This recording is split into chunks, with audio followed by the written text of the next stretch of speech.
नमस्कार मित्रांनो, आजच्या या व्हिडिओमध्ये आपण सावित्रीबाई फुले पुणे युनिव्हर्सिटीच्या विद्यार्थी मित्रांसाठी माहिती बघणार आहोत आणि ही माहिती असणार आहे 2019च्या पॅटर्नमध्ये ज्यांनी MA-MCOMसाठी ॲडमिशन घेतलं असेल, खास करून डिस्टन्स एज्युकेशन म्हणजेच स्कूल ऑफ ओपन लर्निंगमध्ये.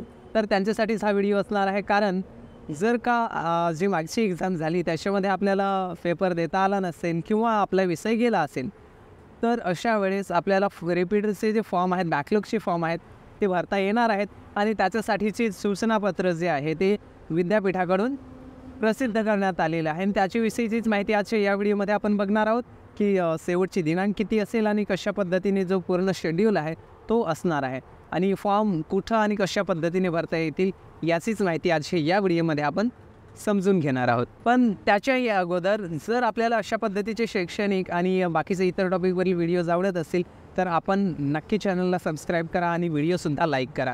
सोबतच इतर मित्रांसोबत शेअर करायला अजिबात विसरू नका. तर मित्रांनो, MA आणि MCOMचे जे 2019चं पॅटर्न आहे त्यानुसार ज्यांनी ॲडमिशन घेतलेलं आहे त्याच्यामध्ये तर अशा मित्रांसाठी ऑनलाईन फॉर्म भरता येणार आहे आणि ती वेबसाईट असणार आहे www.unipune.ac.in/SOL.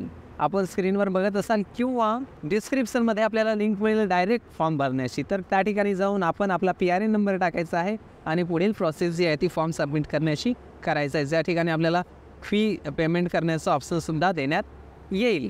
तर पुढे जाऊया आणि बघूया की तारखा काय असणार आहेत, जी शेवटची दिनांक आहे ती किती असेल आणि फॉर्म कधी सुरू होणार आहेत. तर मित्रांनो, फॉर्म जे आहेत ते 29 डिसेंबर 2023पासून सुरू होत आहेत आणि ते विदाऊट लेट फी म्हणजे कुठल्याही विलंब शुल्काशिवाय आपल्याला 7 जानेवारी 2024पर्यंत आपल्याला भरता येणार आहेत.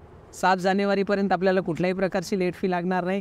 त्याच्यानंतर मात्र आपण 8 आणि 9 तारखेसाठी लेट फी सोबत जे एक्झाम फॉर्म आहेत म्हणजेच बॅकलॉगचे फॉर्म आहेत ते सुरू ठेवण्यात आलेले आहेत आणि लेट फी सहित जी शेवटची दिनांक असेल ती 9 जानेवारी 2024 ही असणार आहे.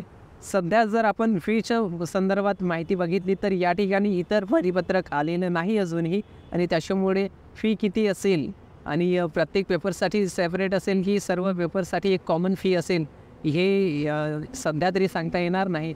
तो जर नोटिफिकेशन आलं किंवा त्याबद्दल काही अपडेट आलं तर नक्की आपल्यासोबत मी कम्युनिटी टॅबमध्ये किंवा सेपरेट व्हिडिओमध्ये शेअर करण्याचा नक्की प्रयत्न करेन. तर आजच्या व्हिडिओमध्ये थांबूया इथंच आणि भेटूया पुढच्या नवीन व्हिडिओमध्ये.